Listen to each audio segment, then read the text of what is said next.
복 있는 사람은 악인들의 꾀를 따르지 아니하며 죄인들의 길에 서지 아니하며 오만한 자들의 자리에 앉지 아니하고 오직 여호와의 율법을 즐거워하여 그의 율법을 주야로 묵상하는도다.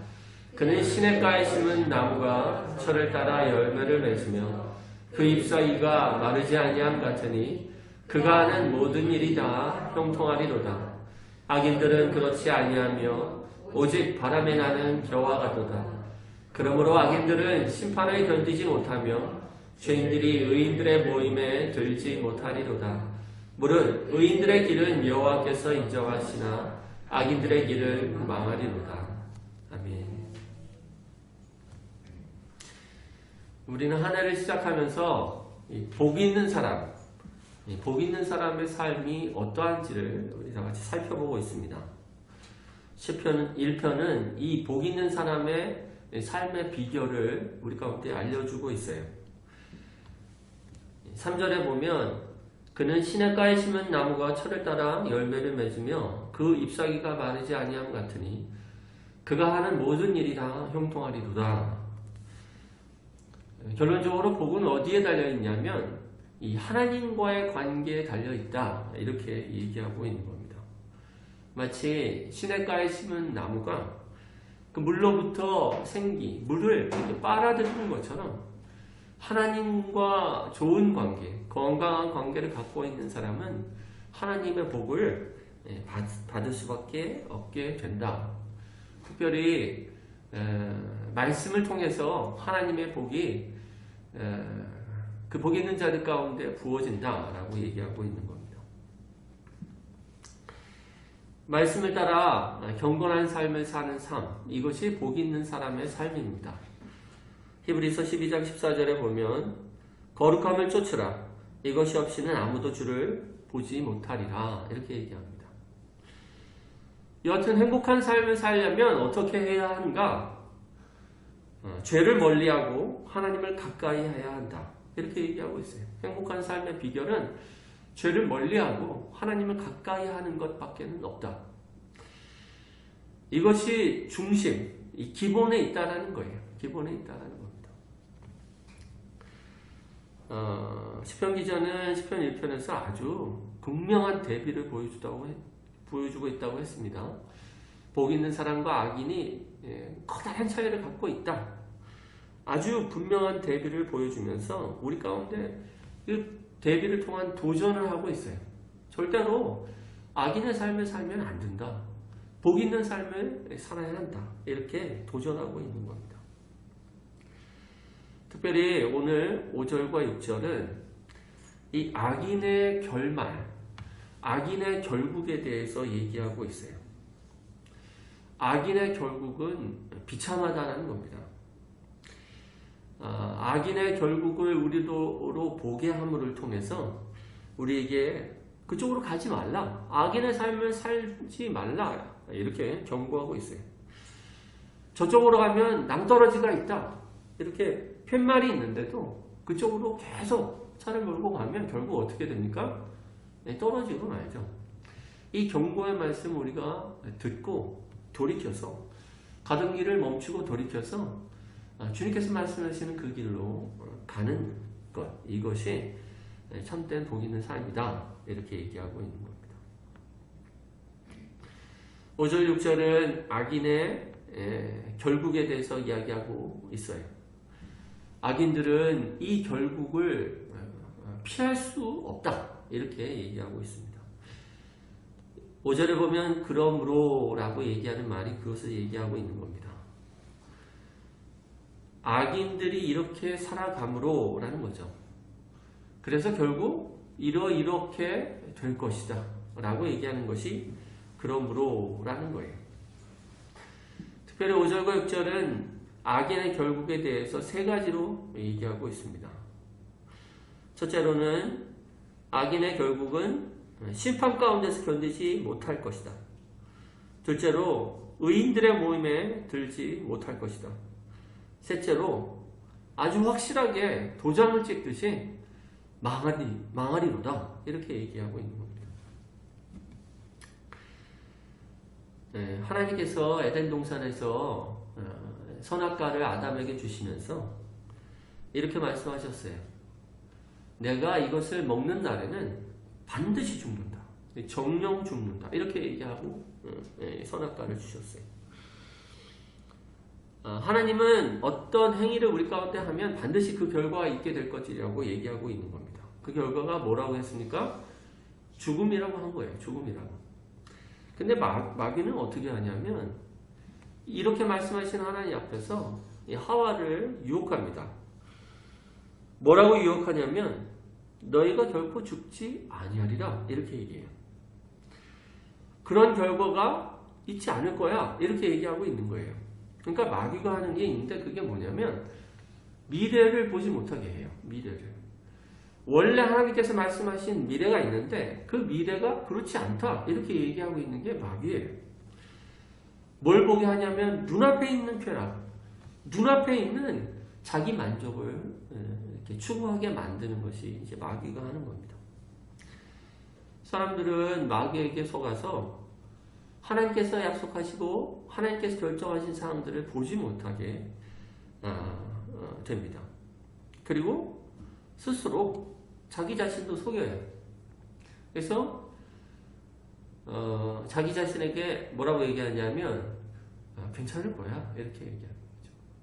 내가 이렇게 해도 만약에 내가 이렇게 간절히 원하면 혹시 이루어질 수도 있잖아 이렇게 미래를 왜곡시키는 거예요. 저는 원래의 결과를 그들이 알지 못한다 이렇게 생각하지 않아요. 이렇게 하면 망한다 라는 것을 누구보다도 세상 사람들도 잘 알고 있다고 생각합니다. 하지만 왜 그 결과를 쳐다보지 않으려고 하냐면 두려워서 그래요. 두려워서. 그거를 결과를 찾아보면 너무 무서우니까 쳐다보지 않으려고 하는 겁니다. 하지만 저와 여러분이 이 결과, 하나님이 정하신 이 결과를 외면하는 것은 괜찮지가 않습니다. 괜찮지가 않아요. 우리는 하나님의 경고를 들어야 합니다. 마귀가 우리를 거짓말로 이렇게 속일 때 이 마귀의 거짓말을 거절해야 돼요. 그래서 저와 여러분은 오늘 5절과 6절에 무시무시한 하나님의 심판을 얘기하고 있지만 우리가 이것을 자세히 들여다봐야 합니다. 들여다보면서 그 경고를 듣고 돌이켜서 복된 삶을 살아가야 하는 겁니다. 5절, 6절은 세 가지 모습을 우리 가운데 얘기하고 있다고 했어요. 악인들의 미래의 세 가지 모습입니다. 첫째로 악인들은 심판을 견디지 못하며 이렇게 얘기합니다. 악인들은 심판을 견디지 못한다. 사실 심판은 모든 사람에게 있는 겁니다. 악인들에게만 심판이 있는 것이 아니라 선인들에게도 심판이 있어요. 믿는 자라고 신실한 자라고 심판이 없는 것이 아닙니다. 저는 이럴 때마다 예레미야가 생각이 나요. 예레미야는 아주 신실한 하나님의 구약의 선지자였습니다. 이스라엘 백성들을 보고 회개하라, 하나님께로 돌이키라 이렇게 얘기했던 신실한 하나님의 선지자였습니다. 경건하고 하나님을 경외한 선지자였어요.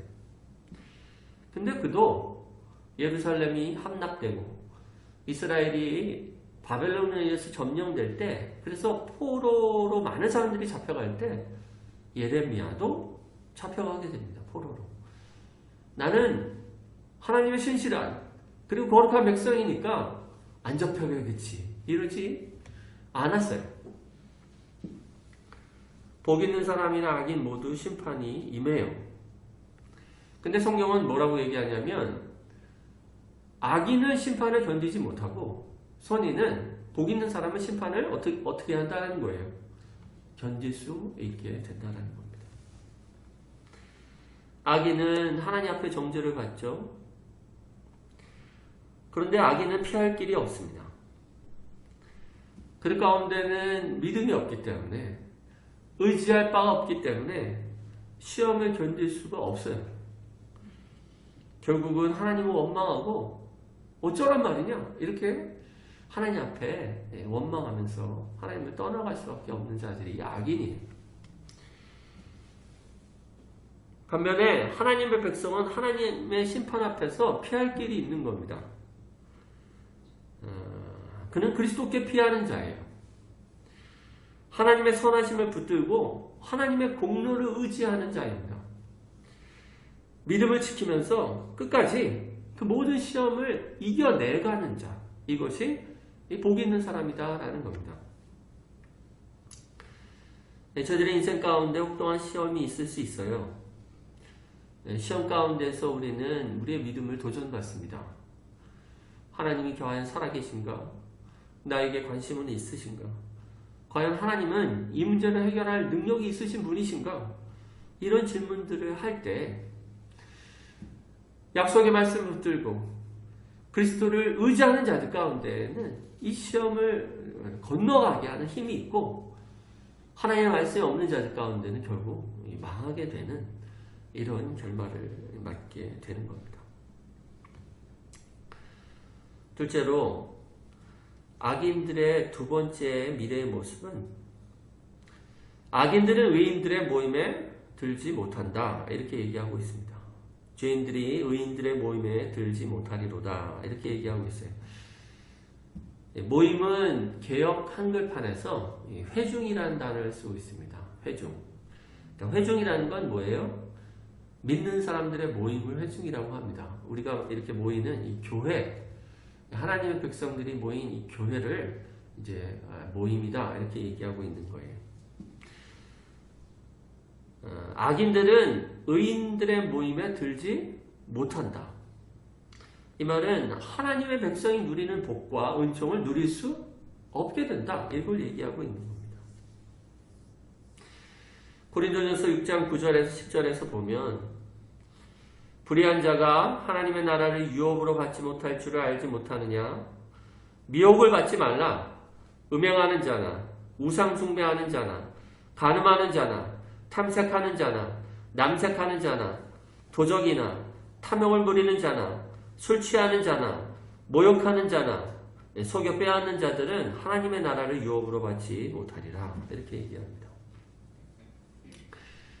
악인들은 의인들의 모임에 들지 못한다라는 것은 악인들의 무리와 의인들의 무리가 어떻게 된다는 거예요? 서로 이렇게 나뉜다는 거예요. 분리된다는 것을 얘기하고 있습니다. 여러분, 심판대에서 일어나는 것이 바로 이 분리예요. 분리. 심판대에서 하나님께서 하시는 일은 악인과 선인을 이렇게 나누는 것을 하십니다. 마태복음 7장에 보면, 나더러 주여 주여 하는 자마다 다 천국에 들어갈 것이 아니요 다만 하늘에 계신 내 아버지의 뜻대로 행하는 자라야 들어가리라. 그날에 많은 사람이 나더러 이르되 주여 주여 우리가 주의 이름으로 선지자 노릇하며 주의 이름으로 귀신을 쫓아내며 주의 이름으로 많은 권능을 행하지 아니하였나이까 하리니, 그때 내가 그들에게 밝히 말하되 내가 너희를 도무지 알지 못하니 불법을 행하는 자들아 내게서 떠나가라 하리라. 마태복음 25장에는 그때 천국은 마치 등을 들고 신랑을 맞으러 나간 열처녀와 같다 하리니 그 중에 5은 미련하고 5은 슬기 있는 자라 하면서 5은 천국에 들어가고 5은 들어가지 못하는 이 분리가 열처녀에게 일어났죠. 마태복음 25장에도 이렇게 말씀하세요. 모든 민족을 그 앞에 모으고 각각 구분하기를 목자가 양과 염소를 구분하는 것 같이 하여 양은 그 오른편에 염소는 그 왼편에 두리라. 그래서 하나님의 심판 가운데 일어나는 일은 뭐냐면 의인과 악인을 이렇게 분리하는 일들이 일어납니다. 마치 이렇게 퀴즈를 할 때 곡식과 겨가 분리가 되는 것처럼 심판은 하나님의 백성과 악인을 분리시키는 일을 하게 되는 겁니다. 심판 때에야 우리는 그 사람이 경건한 자인지 아닌지를 알게 돼요. 하나님과 깊은 사귐이, 진실한 사귐이 없는 자는 겨처럼 날아가고, 참된 사귐이 있는 자들은 하나님의 회중 가운데 이렇게 들게 되는 일들이 일어나는 겁니다. 여러분도 인생 가운데에서 친구라고 생각하는 사람도 있었을 거라고 생각합니다. 근데 친구라고 생각했던 사람도 어려움을 만나면 참 친구들은 남고 거짓 친구들은 떠나가는 일들이 일어나지 않습니까? 마치 평상시에는 간이라도 다 빼줄 것 같이 그렇게 우정을 과시했던 친구들이 그런 시험들을 만나면 어떻게 보면 거짓됨을 드러낼 때가 있는 겁니다.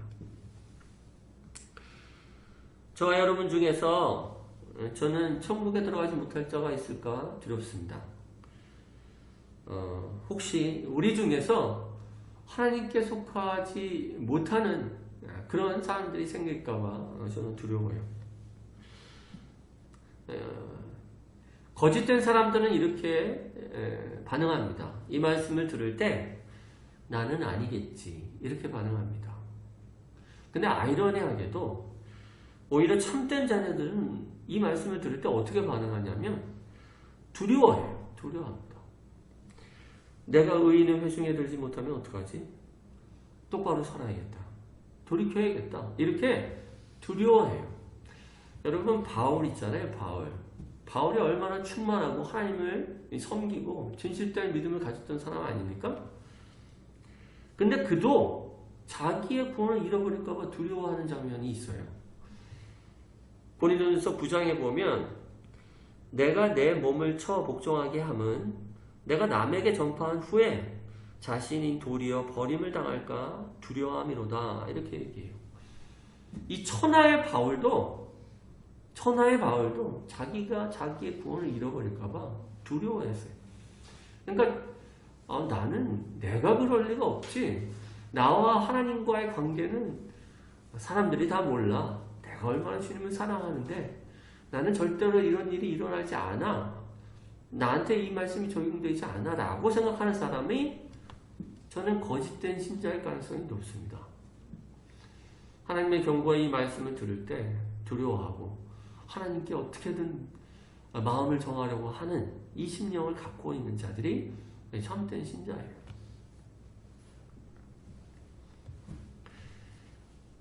악인들의 미래의 세 번째 모습, 그것은 악인들은 결론적으로 어떻게 된다는 겁니까? 망하리로다 이렇게 얘기하고 있어요. 무릇 의인들의 길은 여호와께서 인정하시나 악인들의 길은 망하리로다 이렇게 얘기합니다. 성경은 악한 자의 가까운 미래에 대해서 이렇게 얘기합니다. 궁극적으로 망하기도 하지만 가까운 미래에도 쉽지가 않을 거야 이렇게 얘기하고 있는 게 잠언 말씀이에요. 잠언 13장 15절에 보면 사악한 자의 길은 험하다 이렇게 얘기해요. 험하다라는 건 hard예요. hard. 그러니까 어렵다라는 거죠. 사악한 자의 길이 궁극적으로 망하기도 하지만 가는 과정도 결코 쉽지 않다. 왜 악한 자의 길이 그렇게 어렵습니까? 일종의 이거는 전조예요. 전조. 하나님께서 이들을 멸망시키실 것에 대한 하나님의 경고입니다. 경고. 결국 너에게 영원한 심판이 있게 될 거야 라고 얘기하시는 하나님의 그 경고입니다. 우리 믿는 자들에게는 다를까요? 그렇지 않습니다. 믿는 자들도 하나님과의 관계를 등한히 하고 말씀을 떠나고 죄를 습적으로 범하면 그의 삶도 마찬가지로 험해요. 고난을 경험합니다. 하지만 믿는 자들에게, 택한 자들에게는 그 경고는 심판의 경고가 아니라 하나님의 구원의 초청이죠. 돌아오라 라는 하나님의 음성이에요. 그 구원의 길로 다시 돌아와서 복 있는 자의 삶으로 돌아오라 라는 하나님의 그 사랑의 부르심입니다. 우리는 그러한 어려운 삶들을 통해서 하나님께로 돌이키게 됩니다. 우리 자신의 뜻을 버리고 하나님의 뜻을 구하고 하나님 나라를 구하는 사람으로 변화되게 돼요.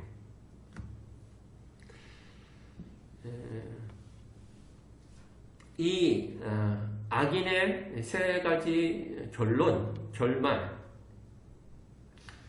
심판을 견디지 못하고 의인들의 모임에 들지 못하며 결국 이 망한다라는 이 결말 앞에서 우리는 우리의 삶을 돌이켜서 하나님께로 나아가야겠습니다. 저는 여러분에게 실제적으로 세 가지 권고를 드리고 싶어요. 세 가지 권고를 드리고 싶습니다.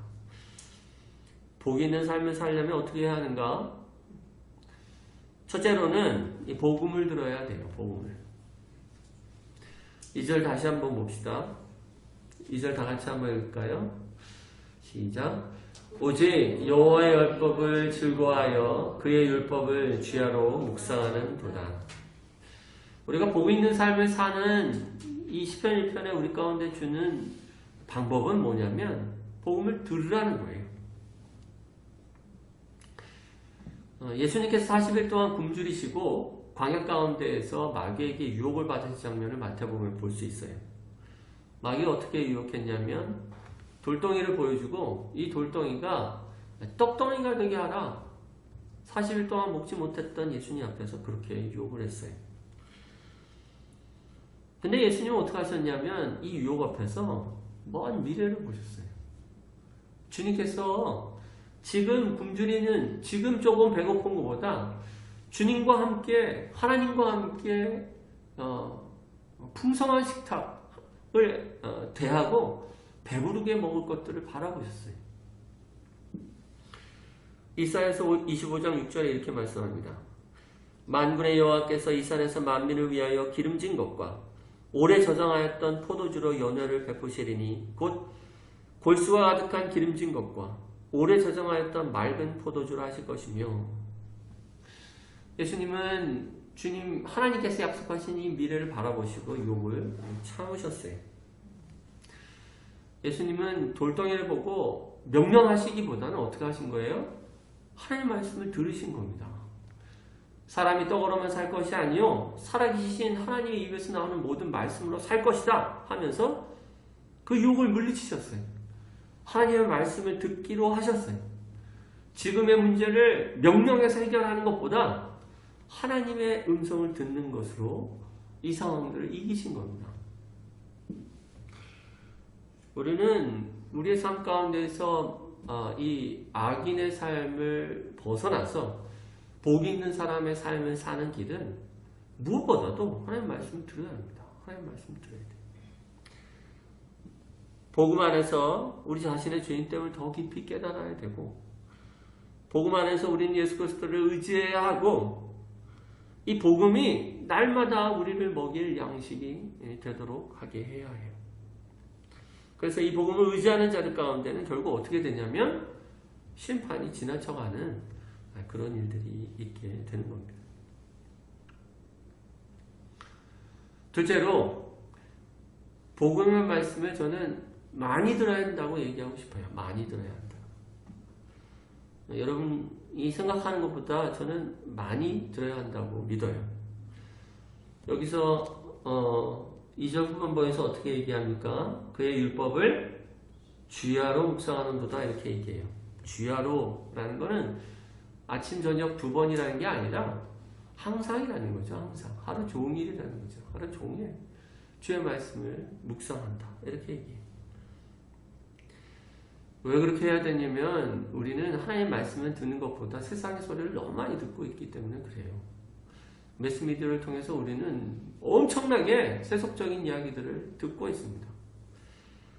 더더군다나 주변에 충만하고 하나님을 믿는 신실한 사람이 있으면 다행이지만 하나님 알지 못하는 사람들의 그 믿음 없는 말들을 날마다 듣고 있어요. 걱정, 근심들을 우리가 듣고 있어요.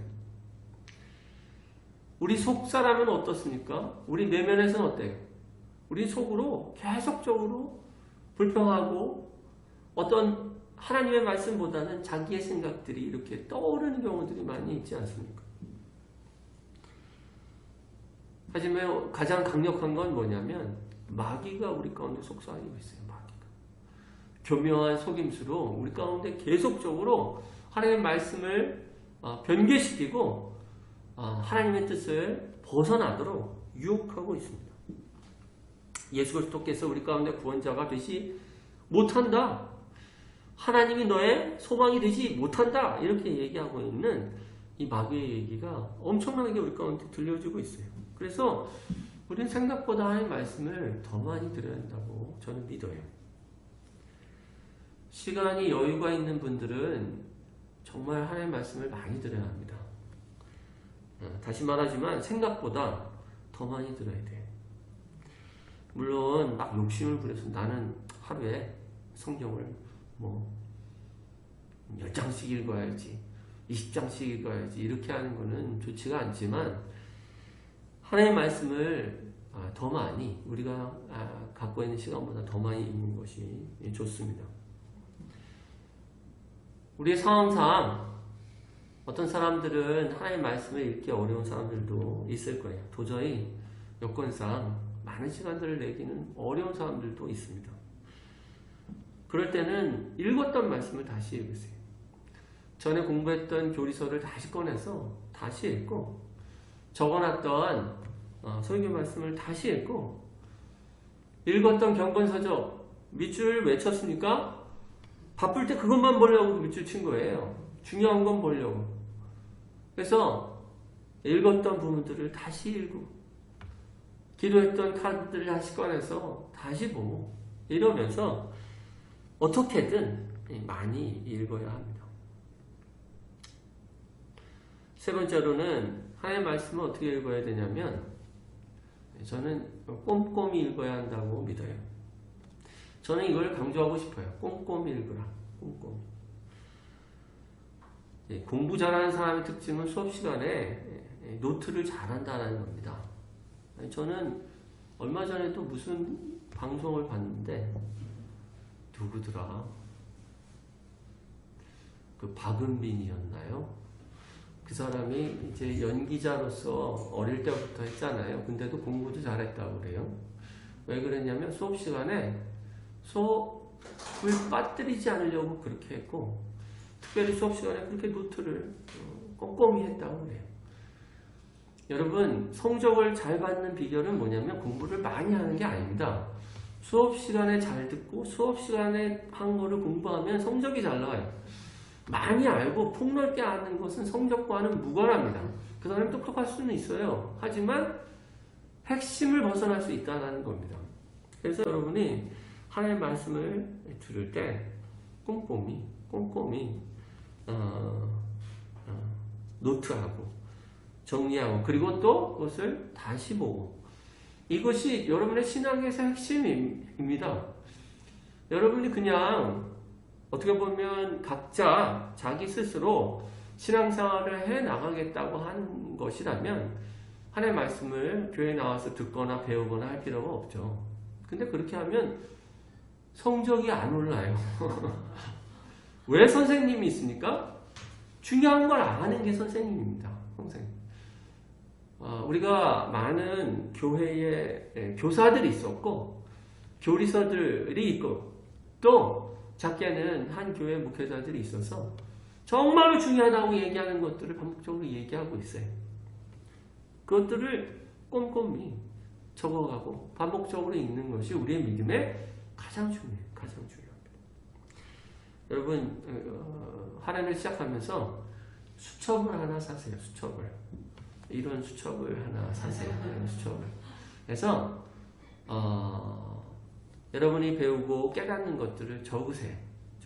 적으실 때는 흘려 쓰지 마시고 정자체로 또박또박 쓰세요. 그리고 여러분들이 수첩을 가지고 차를 탈 때나 화장실에 들어 앉았을 때나 이렇게 펼쳐서 다시 보세요. 다시 보시고 마음에 이렇게 새기십시오. 여러분이 기도할 때 이 노트들을 다시 보고 이것들이 여러분이 신앙생활의 핵심에 어떤 다다르는데 굉장히 정말 지름길과도 같은 길을 얻게 될 겁니다. 결론적으로 말씀을 맺겠습니다. 저는 저와 여러분의 1년이 그냥 날아가는 시간들이 되지 않기를 바랍니다. 복 있는 사람의 1년이 되기를 바라요. 더 나아가서는 우리의 일생이 복 있는 사람의 일생이 되기를 바랍니다.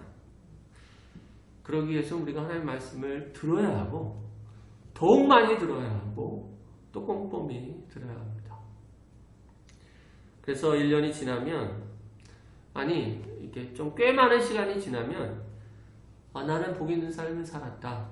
하나님께서 하나님께 이렇게 붙잡혀 있었더니 하나님 말씀을 늘 상고하면서 시냇가에 심은 나무처럼 그 시내로부터 그 말씀을 빨아들였더니 하나님이 이렇게 내 삶 가운데 하나님의 복을 주셨다 라고 고백할 수 있게 되기를 바랍니다. 우리 교회가 우리 교회 식구들 모두가 그렇게 되기를 주의 이름으로 간절히 축원합니다.